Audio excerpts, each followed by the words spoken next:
Welcome to Wednesday. We have a very special episode for a couple of reasons today. One, it's Super Hat Hair Day here on TGIW.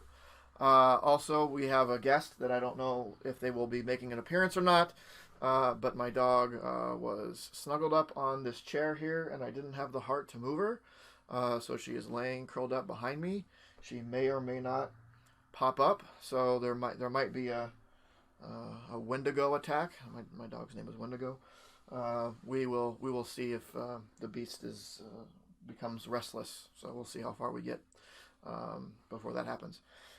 So it is Wednesday, New Comic Day, the day to be the most excited for. It's the hump day in the middle of the week that helps us get through the work week. You know, we get have that Monday, and then Tuesday is like, oh, I don't know if I'm gonna make it, and you're dragging through the day. On Wednesday, it's like, no, it has to be time for the week to be over, or at least something to energize me, and that's when it's New Comic Day, and you go in the comic shop, and you see all the great stuff to read and enjoy and geek out on, and it rejuvenates you. And you still don't want to go to work the next day, but life's a little bit better. That's how I look at it. All right, so first, bow for last week, book of the week. I am giving it to Teenage Mutant Ninja Turtles number 101. I was super excited. I talked about 100 quite a bit, and how excited I was to see what goes on after that. We started to get a glimpse of what's happening. This jumps a little bit into the future, like 6 months, I think, into the future, and see what's kind of going on. Nothing's really settled.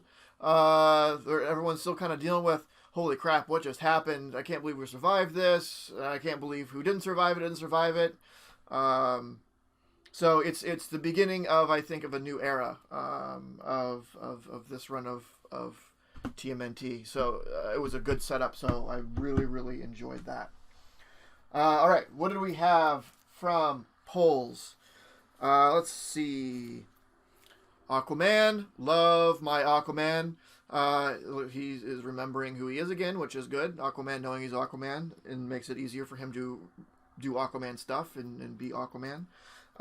So his lady, his pregnant lady is back. So he's good. I'm a big Mira fan.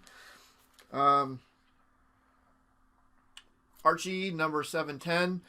Archie, like with the reboot that Archie, who did it? Who was it? When Archie came back in this new form? Wade, Wade, right? Mark Wade. It was good, and it's been okay recently. But when it first came back, it was like that newness to it, like, oh, Archie, like you haven't really seen him, is modernized and stuff. It was really cool. It was really fun. But now it's just like, yeah, still Archie. Like, it's good. It's fine. Batman's Grave. This has been really good. This is a 12 issue? Yeah, 12, number 4 of 12. Yeah, this has been a lot of fun. I like Ellis's take on Batman here. Dungeons and Dragons: A Darkened Wish number 4. This has been okay. I've put Dungeons and Dragons is on notice. It knows it's on notice. It has to be stepping up. It has to be stepping up. And this has been okay. We're gonna give this one a pass. But if there's many more subpar or just not spectacular or really exciting Dungeons and Dragons books, then we're gonna have to make some hard decisions. Really hard decisions. Iron Man 2020 number 1. For the last few weeks, months, maybe, I don't know. I've been talking about Iron Man's been stale. Let's shake it up. Let's do something different. And we are finally getting that. So we're getting a little bit of a break from the normal Iron Man, and Iron Man's brother Arno is strapping in some armor. This was kind of like what the was it? Looks like the Earth X armor is what it looks like. Was that Earth X? Is that what that's from? Or is it? Is that 2099 armor? I can't remember. It has the big gear shoulders. We've seen this sort of style before. I can't remember where it's from. But I don't know. Trying maybe is this a little bit of a superior Spider-Man sort of thing, where it's kind of a bad guy jerk. Like, no, I can be good if you just give me a chance, and he does good, but kind of in a jerk way. I don't know. Excited to see. But I'm happy to see that we're breaking the iron norm. Let's see. Bendis' Legion has been fun. I'm waiting for it to go somewhere. It'd be pretty cool, I suppose. I'd like to see that. I'm not sure about this Rose and Thorn part of it, because there was the prequel issues to this or whatever is all about Rose and Thorn. Like, why do I care about Rose and Thorn in a Legion book? So I see that she's there, and I understand why or how she's there, but I still don't understand why I care that she's there. So I don't know. Let's talk about why do you think Rose and Thorn is there? Revenge of another Cosmic Ghost Rider mini. Sure, fun. I love Cosmic Ghost Rider stuff. Runaways. Not much more to say about Runaways. It's they're doing their superhero thing with this. I can't remember his name, with this guy that did superhero stuff with kids before, and it's been good. Superman's pal Jimmy Olsen. Again, I've said enough times, this is one of those things that everyone should be reading. It's so good. It is so fun. It's funny. And it's not allowed to be a book of the week. It's not allowed because it's too good. It would take it every time, and it's just not fair. It's just not fair. The question number 2 on the magazine-sized Black Label. The first one was good. I mentioned that when I got the first one. Let's use a little Western theme. I have been kind of on a Western kick. I think we're going through questions through time or something like that. The character of the question, I think, fits really well into Black Label sort of mentality. Stuff off the shelf. Venom: The End. It was Venom. It's one shot. We'll see what Venom is in the end. I'm not sure, this DNA sort of thing here makes me think it's connected to this stuff that came out of Absolute Carnage, right? Because if looking at the next thing, the ruins of Ravencroft Sabretooth is kind of the fallout of Absolute Carnage stuff, and the O in Ravencroft has this DNA strand, and Venom, the spider, what's normally the spider on Venom's costume, is sort of a DNA strand. So is the end of Venom connected to the whole Absolute Carnage and the what's his name, Null sort of thing going on? Find out. Read it and find out. Let's see. Pick up a couple trades. Hellblazer of the original Hellblazer 22 came out, so I get these as I'm going through. Also picked up Swamp Thing, the Bronze Age, Volume 2. I love Swamp Thing. I don't have Volume 1 of this, but I have. It came out before they started doing this. The Bronze Age, whatever. The Silver Age, whatever. The Golden Age, whatever. There was I think it was called Roots of the Swamp Thing, and it had the same issues that Volume 1 of this has. So I didn't need to get the Volume 1. I had all the stories that were in Volume 1, just in another collection. So I picked up the Volume 2 to continue on. These Bronze Age Swamp Things are good, really good. It has some Challengers of the Unknown and stuff where he showed up. Some dead man showing up, and a Batman show. Like, it's I love Swamp Thing so much. Swamp looks like a Swamp Thing's fighting another Swamp Thing. Like, what's going on? Crazy. So got that. There was a whole bunch of Fantastic Four pops that came out. The Fantastic Four, of course, and then a bunch of villains. So there was Doctor Doom, Mole Man, Super Skrull, Galactus, and there's also a Silver Surfer and a Herbie. I picked up the Doctor Doom because it's Doctor Doom. Though I should probably pick up a Galactus and a Silver Surfer too, because that's great. I don't know if I need the four proper, but I think I really like the Fantastic Four. I've been reading it for probably as long as I've been reading Spider-Man. But I think I like the characters around the Fantastic Four more than I like the actual Fantastic Four. But that's me. Then there was some stuff that I picked up out of back issues, just some Spider-Man minis because they looked interesting. Spider-Man: The Mutant Agenda. I don't know. Spider-Man is hanging out with Beast mostly. It looks like getting in Hobgoblins there.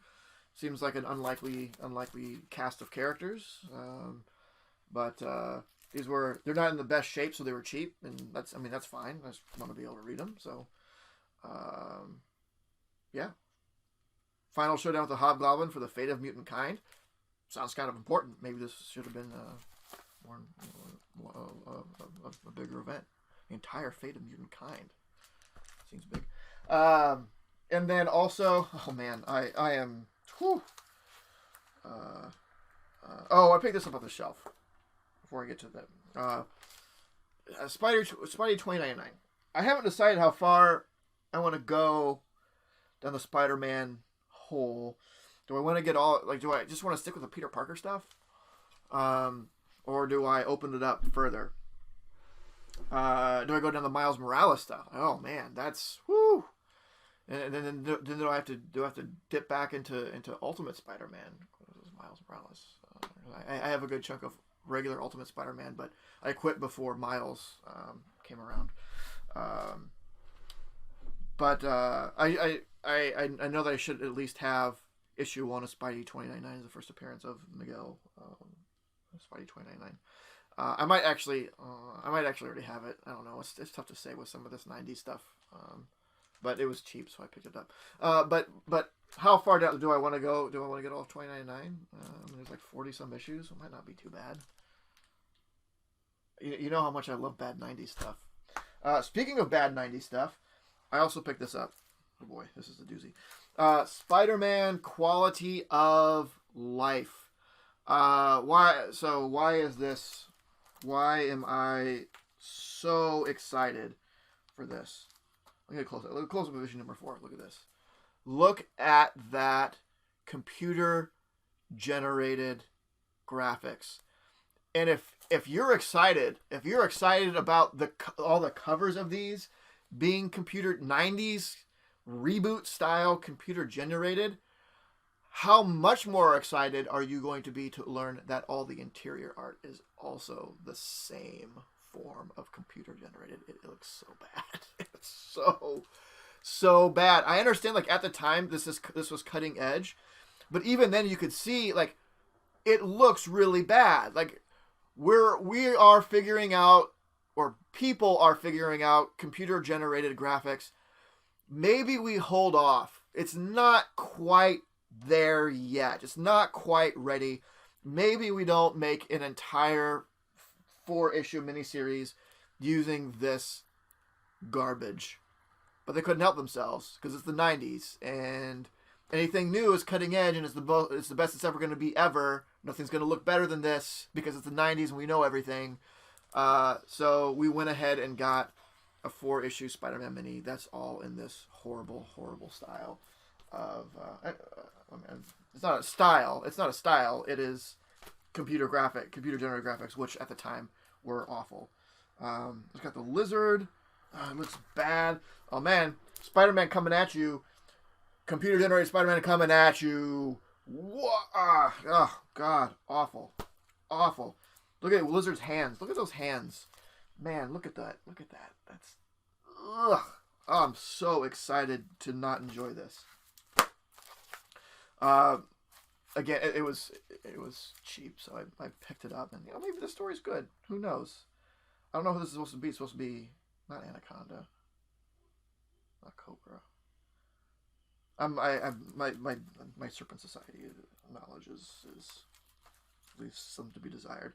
But I couldn't resist. Like I love horrible 90s stuff so much. I don't know why.